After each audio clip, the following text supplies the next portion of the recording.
Germany, early 1945. The end is near. The situation was rather desperate. The Russians were moving close to Berlin, and the plains was occupied, and even the Rhine was partly occupied. So it was quite a desperate situation. American troops are striking at the heart of Germany. Hitler's armies are crumbling. The Allies are winning the war. Germany was already beaten. There was nothing left anymore. The cities had been bombed to the ground. Everything was destroyed. By then the war had become completely senseless, but still millions were being sacrificed. Bombs rain on Germany. The Allies are laying waste to the entire country. Germany is drowning in destruction. Despite the continued bombing, parts of Kiel Harbor are still operating. The submarine docks. One boat is being prepared. Its name, U-234. Das Boot ist in die Germanienwerft zum Umbau gekommen. The boat had been moved to the Germania yard for refitting. We, the crew, were not told why and for what reasons the boat was being refitted. There were rumors that we were going on a long and dangerous mission, but why and where we were going, that was kept secret from the crew. In the submarine bunkers, U-234 is a modified mine layer, the largest submarine still in service. To the surprise of the crew, the boat is not being prepared for the defense of Germany. U-234 is to become a cargo submarine. Soweit ich mich erinnere, I remember that the captain himself did not know what was coming on board. He only received a sealed cargo list. Lieutenant Commander Heinrich Fehler. He is not an experienced submarine skipper. This will be his first combat mission. After grueling losses, he is the best skipper the Navy can muster. Before we left with the submarine, we had a big party. We had plenty of food, quite in contrast to what we did before. We had often quite hungry. And there was caviar and all kinds of things that we knew they existed anymore during the war. And the guests were admirals and big party bosses. And their big toasts were given. And the need for our mission was very clearly pronounced. Karl Ernst Pfaff, second watch officer. He is one of the few aboard U-234 who know the destination of their voyage. The mission was to go and bring a load of material to Southeast Asia. Pfaff supervises the loading of U-234. He directs the payload crew as they fill up every inch of the U-boat with boxes and crates. Some of the cargo comes aboard in sealed containers. These are stored in the box keel, deep in the belly of the submarine. Nobody knows what is in them.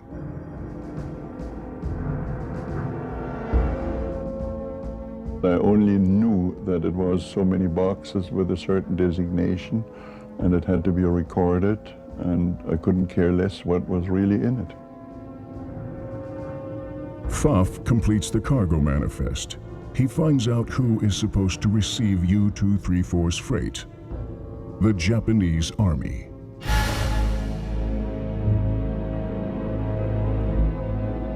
By spring of 1945, Germany has already lost 70% of its U-boats. 3 out of 4 submariners are dead.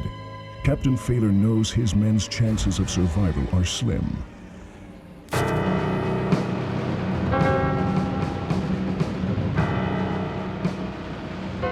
March 25th, 1945.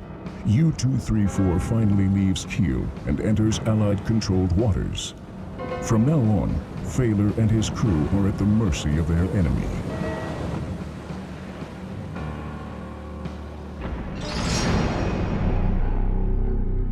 Allied intelligence broke the German Enigma code in mid-1943. American and British commanders receive regular briefings on what the enemy is up to. no German military secret is secure anymore. That includes the departure of U-234.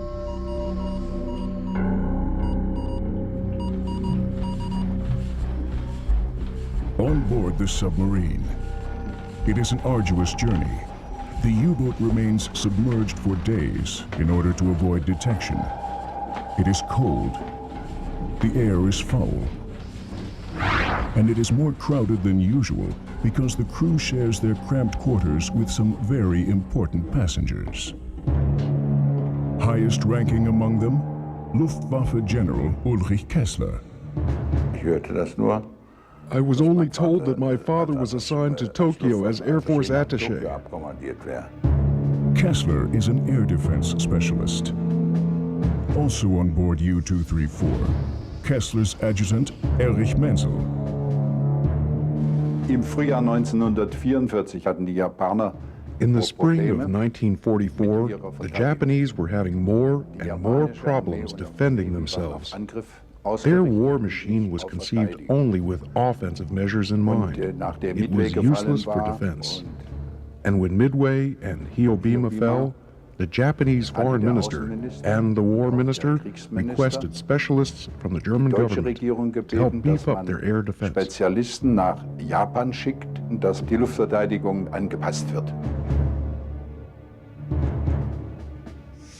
In the bunk next to Menzel, a young Navy officer, Heinz Schlicke.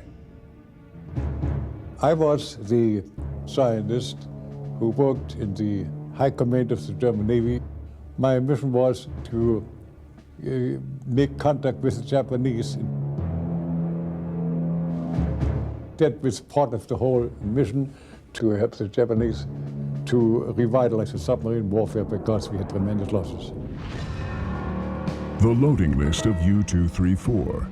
It contains an inventory of each and every item Schlicke and the other passengers have on board the submarine. Only later did I learn how valuable and important the scientific material was that we carried. There were several tons of blueprints which described in detail Germany's latest weapons technology.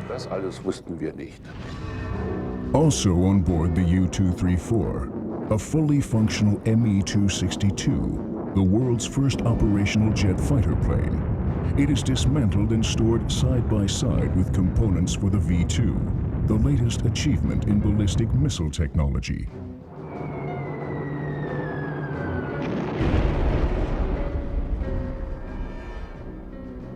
Research papers from Germany's premier weapons development projects. Navy scientist Schlicke carries most of them in his baggage.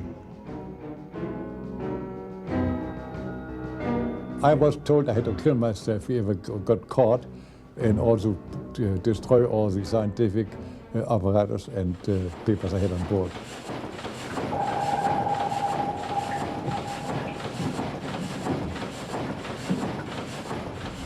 Packed to the brim with scientific experts and highly sensitive war materials, U-234 continues on its clandestine mission.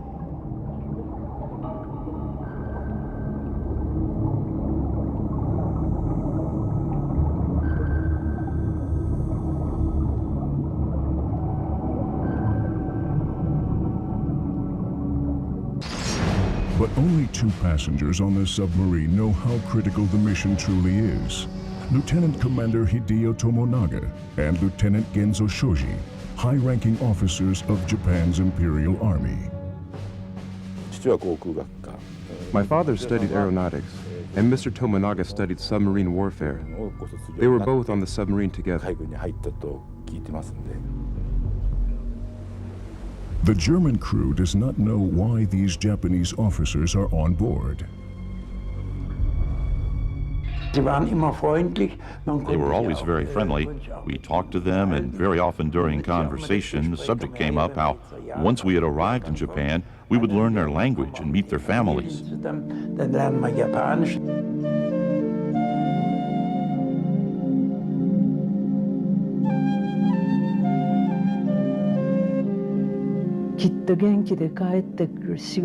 Before he left for his last voyage, My husband was very careful not to let me know how dangerous this mission could be.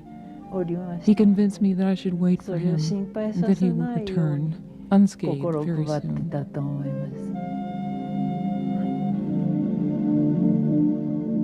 Tomonaga and Shoji had been in Germany for a year and a half, studying weapons and tactics of their German ally.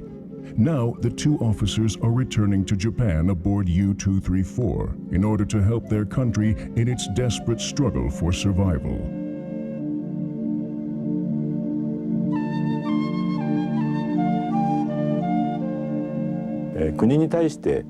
He did not complain about the country. And just like people in those days, he was devoted to the country and the emperor, in principle and in spirit.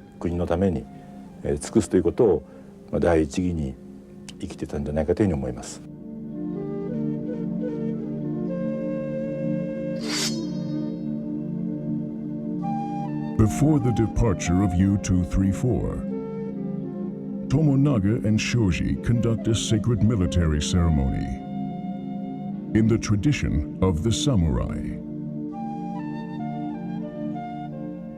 The Japanese officers gave their samurai sword to Captain Failor as a symbol, which means in Japanese military tradition, I do hereby give my life into your hands. To the German crew, the Japanese officers are different, and they don't understand them. When the boat was being loaded, the Japanese officers were on board, and before the boxes were brought down into the cargo hold, they were painting U-235 on them. We were laughing at them because they did not even know our hull number, U-234. But the Japanese know exactly what they are doing. They are not referring to a U-boat call sign. They label the boxes according to what is really in them: uranium oxide, which contains U-235, the raw material for an atomic bomb. And that is what U-234 is carrying to Japan. Berlin, the Kaiser Wilhelm Institute.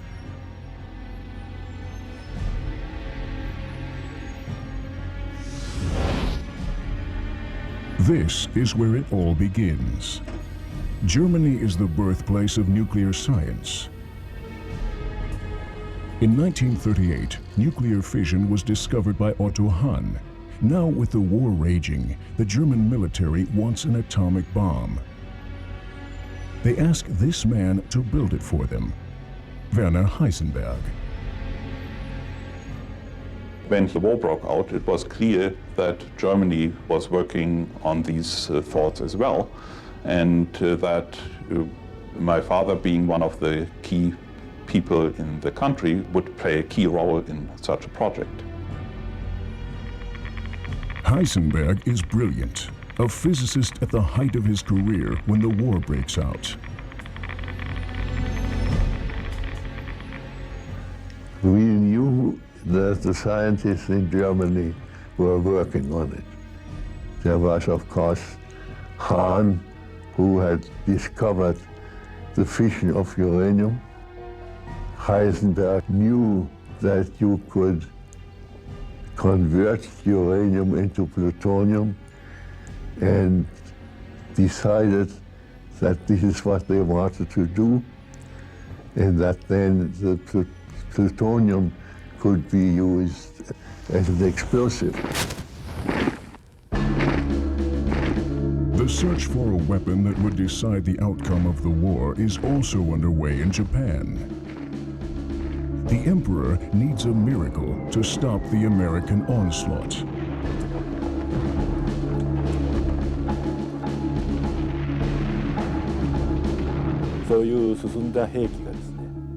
They urgently needed an advanced weapon because the Japanese military realized they were facing the beginning of the end.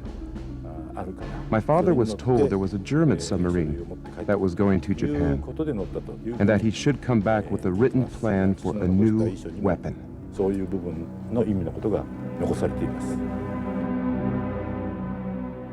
And Tomonaga is bringing back more than that. He has with him the material that could make this weapon possible.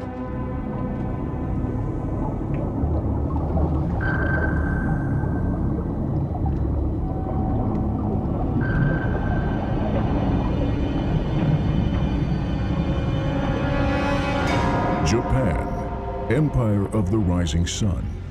But in 1945, the sun is obscured by dark clouds. The Americans are threatening the Japanese mainland, and this man is supposed to stop them. Yoshio Nishina. Dr. Nishina was asked by the Air Division of the Japanese Army to undertake this project. When I joined, the project had already been underway for more than a year and a half. Tokyo, Riken Laboratory. In this building, Nishina and his staff are trying to do what Werner Heisenberg is also attempting in Berlin: build a nuclear bomb. But they are facing an obstacle that even makes pure research a daunting task.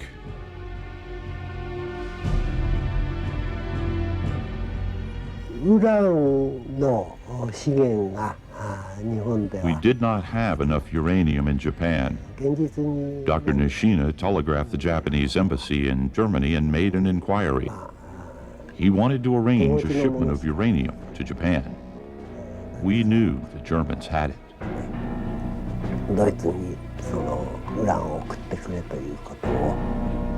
It's July 1943. The Japanese ambassador in Berlin receives a secret telegram. Tokyo urges him to arrange export of uranium from the mines in Joachimsthal, one of the few sources of natural uranium in Europe. Over and over, the Japanese request help from Berlin. They desperately need the German uranium.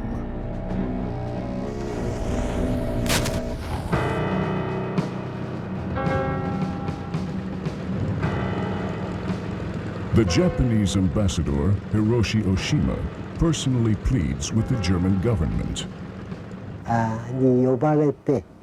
There was quite a lot of pressure on Dr. Nishina.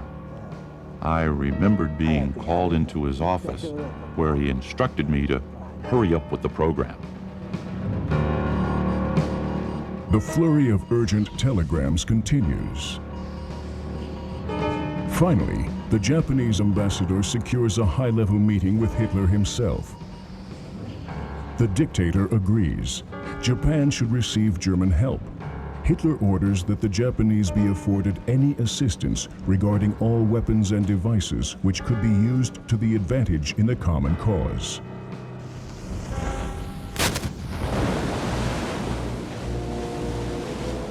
A Japanese submarine arrives. After 30,000 miles through enemy-controlled waters, it is one of the precious few that survive the dangerous journey. By now, this is the only way for Japan and Germany to keep their military cooperation alive.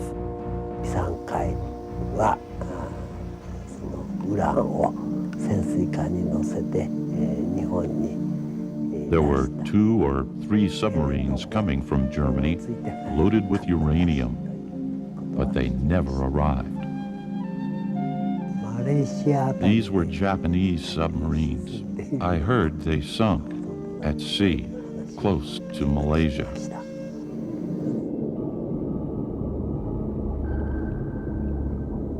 But one German submarine carrying uranium is still on its way.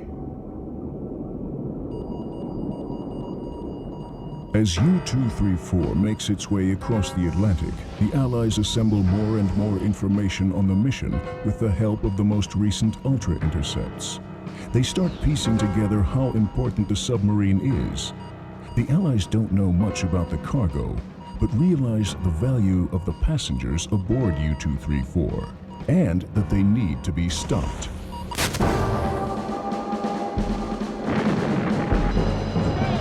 The U-boat comes under attack repeatedly. Allied air patrols and hunter-destroyer convoys seem to know exactly where to look for U-234.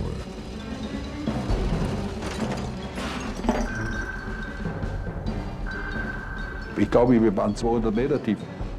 I think we were 650 feet deep, and at 500 feet, you could already hear the rivets creaking. As an engineer, I knew that if there was a crack the size of a pinhead, the pressure would be so enormous, the boat would break apart. I always feared for my life when I was on this submarine. Nicht gefühlt.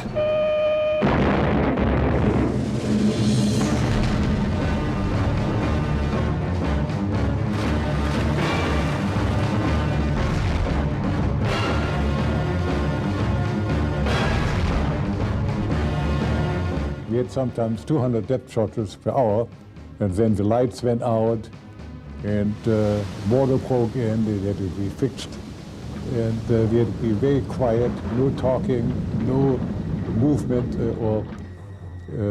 and sometimes it lasted many, many days, so that we didn't have any fresh air, and we got all kind of woozy and felt very uncomfortable.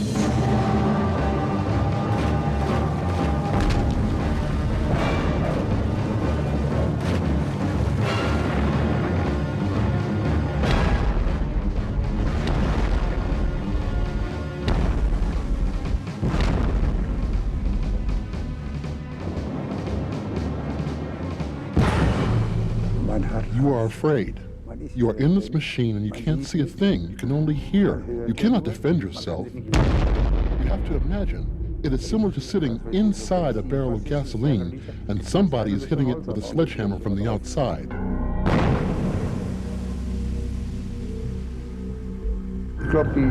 We went down as far as 900 feet.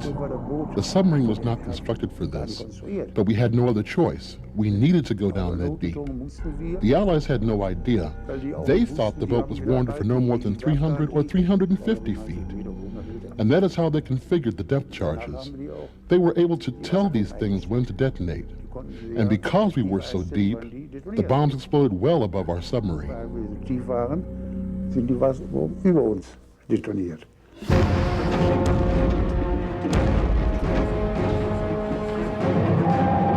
The hunt for U-234 continues relentlessly.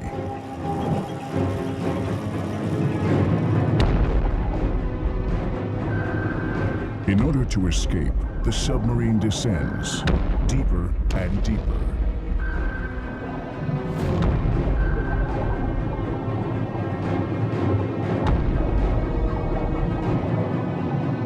After more than 2 weeks, a reprieve for U-234. A spring storm rages over the Atlantic. It is the only time Captain Fehler dares to surface without fear of being spotted by the Allies. Dann ging ich als Brückenwache an Deck, an Ketten angeschnallt. I went on deck as a lookout. I was buckled up and had 2 towels around my neck. It was an incredibly scary ride. The boat thrust through the heavy seas. Then it plunged down.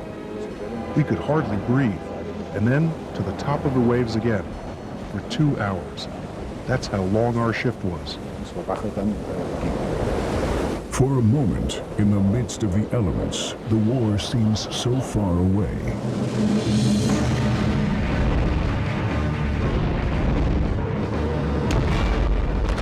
Berlin, the very same day.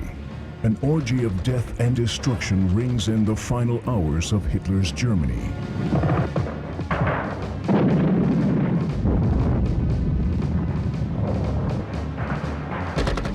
Mehr oder weniger wusste ja jeder, das kann nicht mehr lange dauern. We were all bracing ourselves for the end. We knew it would not last much longer. On the radio, we heard the Russians were entering the outskirts of Berlin, street fighting in the capital. We were expecting that today, or tomorrow, or the next day, the war would be over. May 2nd, 1945. The generals who stayed with Hitler until the end are leaving the bunker. The Chancellery. From here, the dictator directed his war. Finally, the war he unleashed returns. 12 years of Nazi rule are over, and Hitler is dead. Hitler's successor, Admiral Karl Dönitz. Now that Germany has lost the war, his only remaining task is to order the armed forces to surrender. From his provisional headquarters in northern Germany, he records a special radio message to the submarines that are still at sea. Meine U-Boot-Männer. My U-boat men. 6 years of war lie behind us. You have fought like lions. An enemy with oppressive material advantage has contained us on our exceedingly small territory. Von der verbleibenden Basis aus. From this remaining base, a continuation of our struggle is impossible. U-boat men, unbroken and immaculate, you laid down your arms after a heroic fight. Long live Germany. Es lebe Deutschland. But not every German submarine surrenders.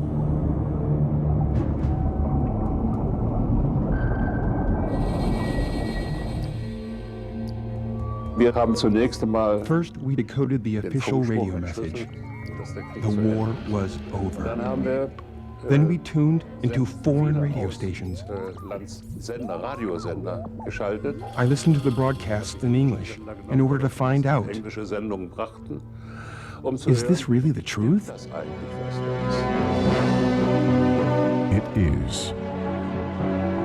Victory celebrations in London. England withstood Hitler for 5 long years.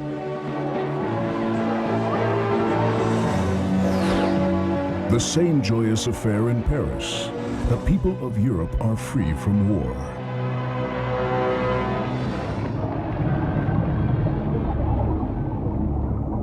But the war is still not over for U-234.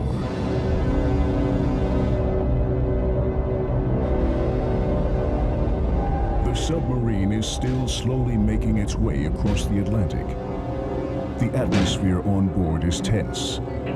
Captain Fehler knows they will never reach Japan. Should they surrender? And where? Captain Fehler has to decide what to do.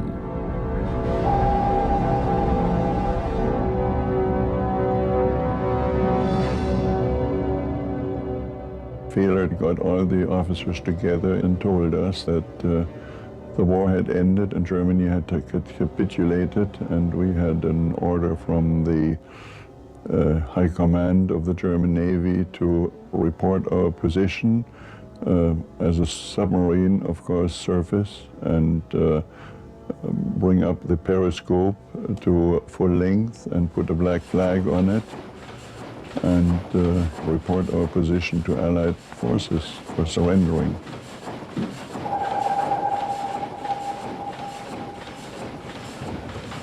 Captain Fehler summons the entire crew for an important meeting.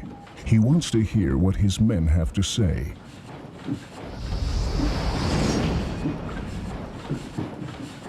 There was the feeling, since it's over, we want to go home. Some said they wanted to go to Argentina. Another group wanted to go to the Caribbean. It was all a lot of silly stuff. In reality, the options are few. Fehler must surrender or be treated as a pirate. That means he has to give up to the Allies, and soon. The Atlantic was divided in certain sectors, and we were in the sector that would normally have required us to continue on our way and go to Halifax, Nova Scotia. But the captain decided he would rather hand the submarine over to American forces. A fatal decision for the Japanese passengers. They are still at war with America. The Japanese officers did not realize what had happened until the captain informed them.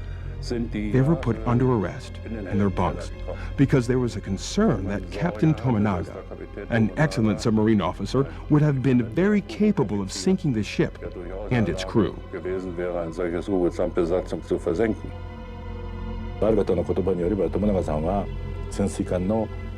Mr. Tominaga was a submarine expert.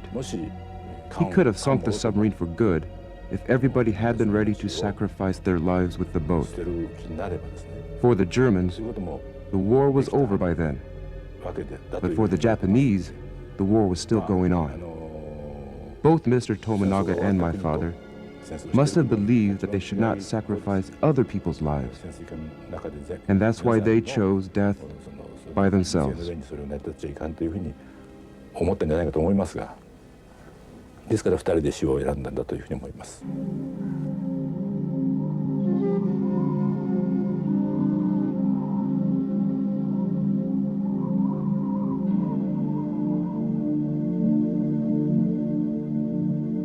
耐えられないことだから。My husband prepared sleeping pills. As a Japanese soldier, being captured was the ultimate shame. To prevent that, he had to kill himself. If he used a bleeding method, that would stain the boat, so he favored sleeping pills. He took them with Mr. Soji, lying on a bed. それを庄司さんとご一緒に同じベッドで横たわって飲んで亡くなりました。The German guard becomes suspicious. The Japanese have not stirred in hours. He finds them lying in their bunk, motionless. In front of their beds, on a little table, an empty water glass, personal photographs, and a letter. 捕虜になることを一番恥じておりました。Committing suicide is better than surrender. This is the samurai spirit, which has been preserved in Japan for a long time. If you are captured, it is a disadvantage for our sacred country. Surrender is a great shame for a samurai. That is what we learn as children. The death will be sad and not happy, but Japanese cannot think of it any other way.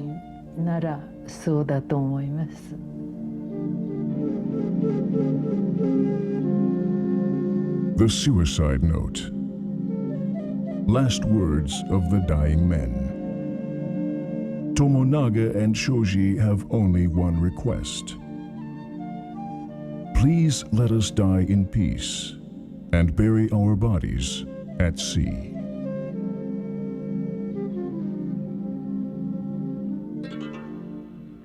U-234's mission is finally over. It is May 13th. Captain Fehler surfaces the submarine.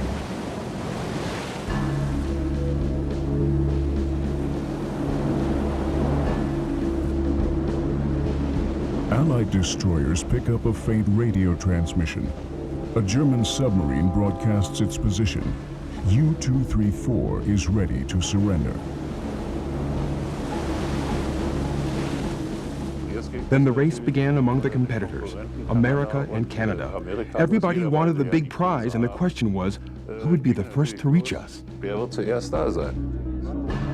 As soon as the Americans find out which boat is about to surrender, they are determined to be the first to reach it.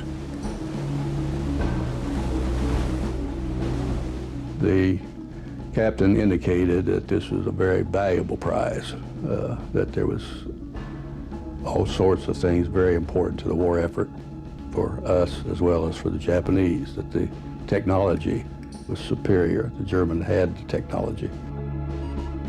U-234 deliberately radios the wrong coordinates to its Canadian pursuers. The ploy works. Fehler sends them on a wild goose chase, and U-234 heads straight for the American destroyer USS Sutton. The skipper of the Sutton finally figured out that the German commander did not want to surrender to Canadian forces. And that, so we decided we would run flying speed as fast as we could on a course to intercept their course. And sure enough, on May 14th, U-234 becomes visible on American radar screens.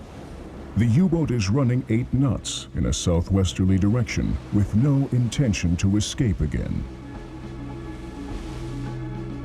Ja, und dann hat es gar nicht lange gedauert, da hatte ich It did not take very long before I had radar contact with the ship, and the captain asked me, "How long before it is here?" I answered 3 to 4 hours. And indeed, that was the case. Wie lange das dauert, bis das Schiff da ist? Ich sage, 3-4 Stunden, nicht? Und es war auch tatsächlich so. Und war es da.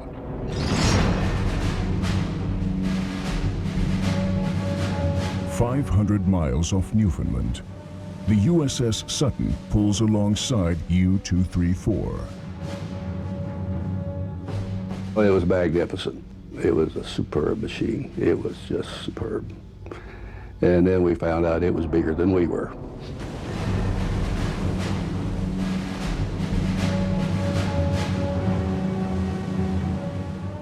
The next morning, a prize crew came on board, Americans armed to their teeth. The American officer publicly announced an order by Admiral Kincaid, commander of Allied forces. You are now prisoners of the United States. The crew and passengers of U-234 do not know what to expect from the Americans. After this long and cruel war, will the victors hate them? But the American sailors treat them with decency.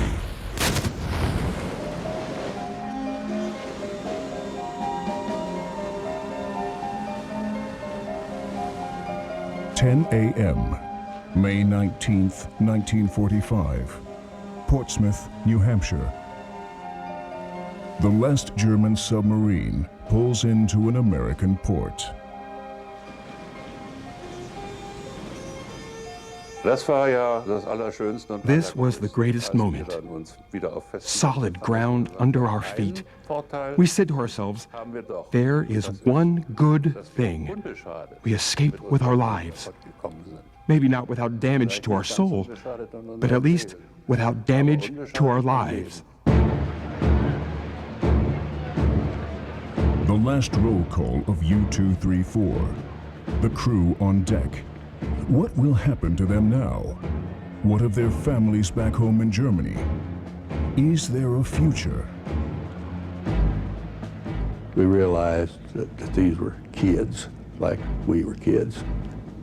We're out here trying to destroy these kids, and they're here trying to destroy us. It's just unfathomable. 2 other submarines have already surrendered in Portsmouth. But this time, everything is different. On instructions by the Naval Yard commander, reporters and radio newsmen are kept at bay. Marine Guards even have orders to shoot anybody who attempts to speak with the crew of U-234. Captain Failer concludes his final mission. For almost 60 days, he braved an enemy and an ocean without losing a single crew member. Failer is the last officer to disembark from the boat. The passengers are next. Heinz Schlicke. We had guns in our face. Each hole we had in our body was thoroughly searched. The best must have thought we were all criminals.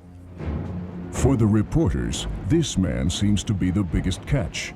A high-ranking Nazi general, complete with jackboots and leather coat. Ulrich Kessler. POW number 3WG1269. But this POW will become much more important to the Americans. Second Watch Officer Pfaff. We were taken off the ship and marched into Kittery, Maine, naval prison. And there we were searched and then relieved of any valuables that we had, such as money or watches, and but could keep all our clothes, everything that we had, and were put in cells. The prison. A dark, forbidding place. Now the interrogations begin. The Americans are looking for someone who can tell them about the cargo. During the interrogation, they knew more about me than I knew myself. They told me before the departure you were here and then there. I could not even remember that myself. They knew everything, all of it, about everybody.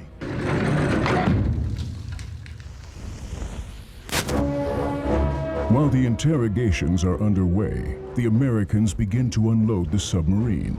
When I went down to the dock, in the bottom of the dock, and we started unloading the box keel, I had no idea of what we would find or how important it would be. Finally, the Americans find the cargo manifest. Item number 38, a chilling detail. 560 kilograms of uranium oxide.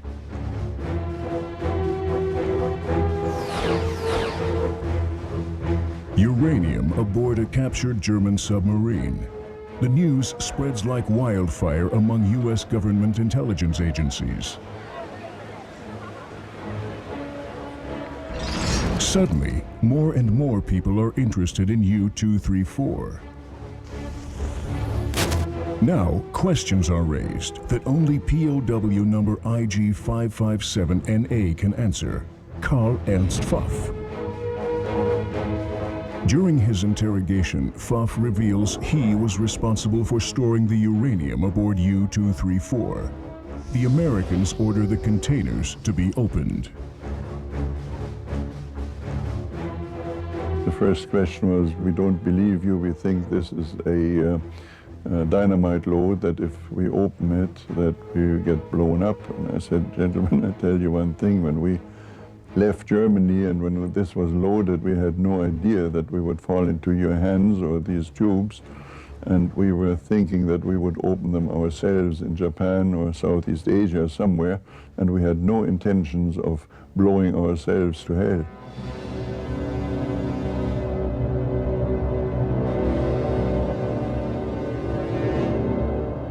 I sat there, and the poor man, he didn't believe me very much, but he was under orders to open that thing, and he started sweating and sweat pouring down his forehead, and he told me he had a family and he didn't want to die young, and I should be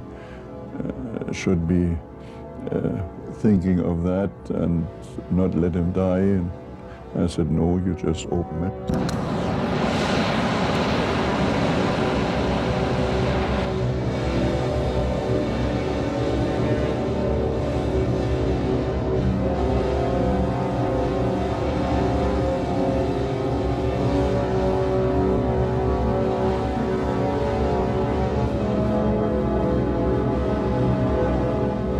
The wooden boxes with the uranium were lined up on a long table along the side of the building. And then a man came in and took a look at everything, and every one of the American officers was very polite and really showed respect for him. At a later time, when I saw that picture again in Ruston, Louisiana, the prisoner of war camp, I think it was Dr. Oppenheimer. Robert Oppenheimer, the father of the American atomic bomb.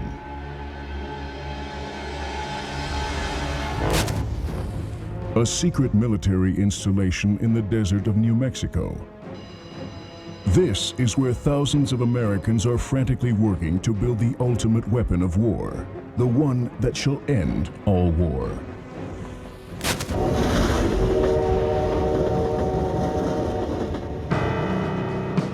They come from all over the world, brilliant physicists, some of them Jews from Germany, on a mission to stop a madman. Among them, Hans Bethe. It was our main object to have a weapon against Hitler. And back in 1942, the war looked very bad for the Allies. And so we thought that maybe only an atomic bomb could decide it. First tests in the desert. Success proves to be elusive.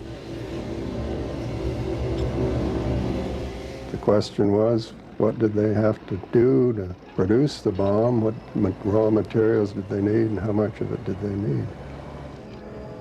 The scientists couldn't tell him at the outset within a factor of 10, whether it was 10 kilograms or 100 or 1,000, they didn't know.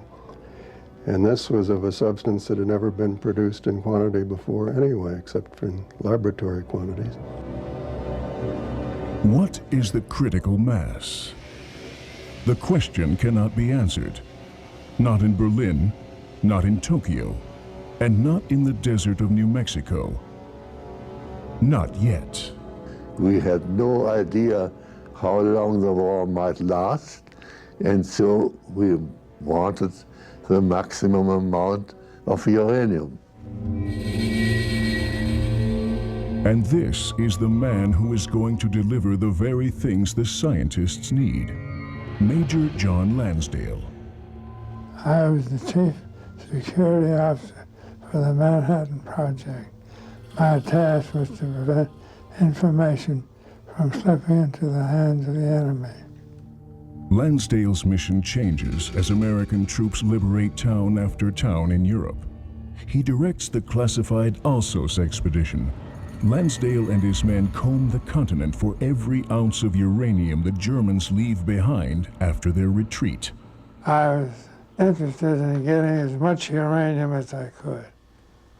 The biggest problem in 1945 for us was to get an ample supply of uranium. Then he receives the news of the German submarine in Portsmouth Harbor. When I heard about the uranium aboard the German submarine, I got very excited because I knew that we needed all of it. U-234 also interests other departments of the Manhattan Project. Documents from the submarine are rushed to the radiation laboratory at MIT, supervised by the National Defense Research Committee, a think tank for the Manhattan Project.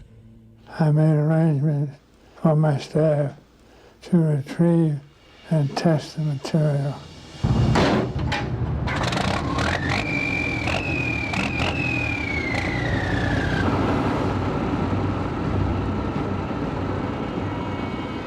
I sent trucks to Portsmouth to unload the uranium, and then I sent it to Washington.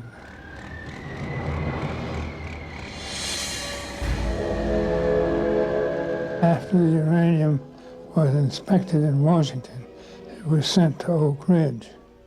Oak Ridge, Tennessee, Plant K-25. This is where raw uranium is purified and enriched. The German uranium oxide ends up here, in the pile of weapons-grade material that will make up America's atomic bomb.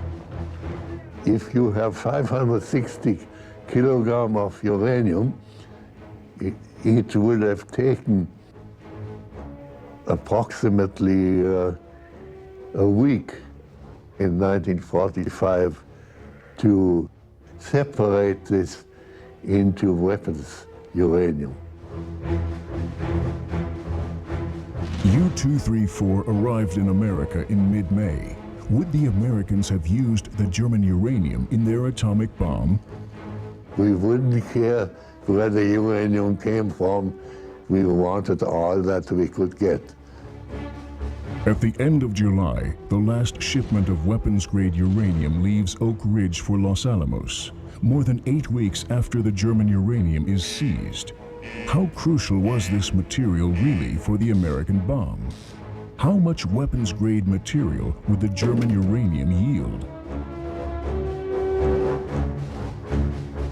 500 kilograms of raw uranium might result in half a kilogram of uranium-235, not enough to make a bomb with, but an important increment. August 6th, 1945, the day that will end the war.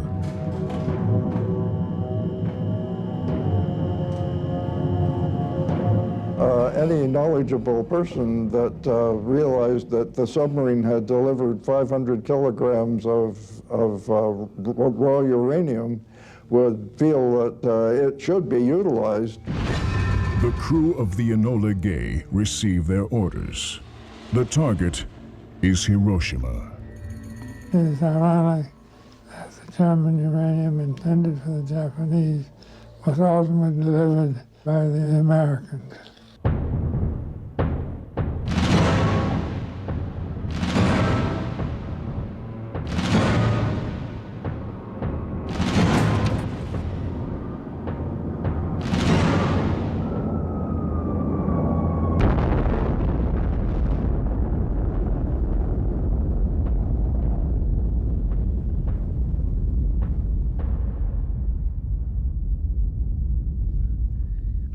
were shown pictures taken from the air of Hiroshima.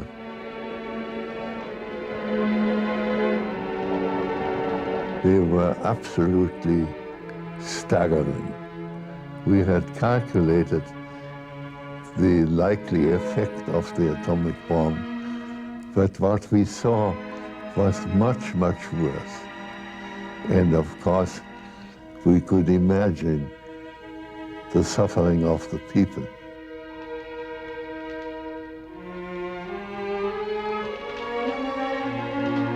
When the first atomic bomb was dropped on Hiroshima on August 6th, for me it was evident it had been built with the help of our material.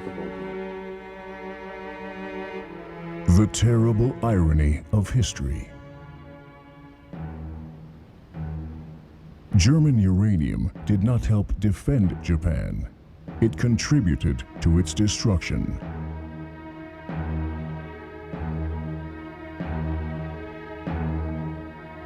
The men of U-234. They were neither heroes, nor were they villains. They were neither perpetrators, nor were they victims. They were simply swept up by the tide of war.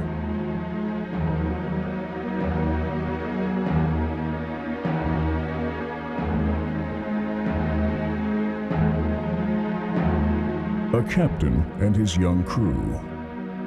Their mission did not make them famous, but saved them from infamy.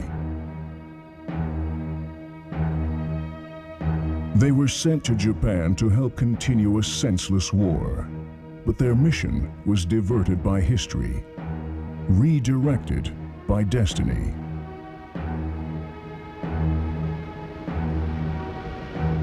The men of U-234 simply survived their journey and may have helped win America's war.